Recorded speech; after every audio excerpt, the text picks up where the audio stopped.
எப்ப திருந்த போற? அதுக்குதான் முயற்சி பண்ணிட்டு இருக்கேன் ஆபீசர். இது ரொம்ப ட்ரெண்டிங். அப்புறம் opening ring down standing ground ஆகோடுது. பீடி பாலா பம் பாப்பா. மிஸ்டர் ரென் எப்பவும் எதுக்கு உனக்கே சப்போர்ட் பண்றாரு?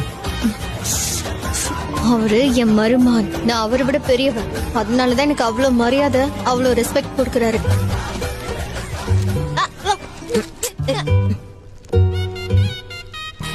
நான் திரும்பவும் இதை நக்கிட்டேன். இன்னொரு வாட்டி நக்குனா அடுத்த வருஷம் நீங்க எல்லாரும் ஏன் சமாதிக்கு வர வேண்டியிருக்கும். டியான்சன், காலங்காத்தால எந்திரிக்கணும், நைட்டு சீக்கிரமா தூங்கிடணும். இத சொல்லி சொல்லி என் வாழ்க்கையே கெடுத்துட்டாங்க. எனக்கு மூச்சே அடைக்குது. எல்லாரும் சேர்ந்து டிசிஎம் கத்து கொடுக்கணும்னு நினைச்சாங்க. என்ன பாத்தீங்களா? எந்த ஆங்கிள் நான் படிக்கிற பொண்ணு மாதிரி தெரியுறேன். ஜாலியா சாப்பாடு சாப்பிட்டு தூங்கலான்னு வந்தா இங்கேயும் அதே பிரச்சனை. இப்ப நான் வெளியே போய் ஜாலியா சாப்பிடுவேன்.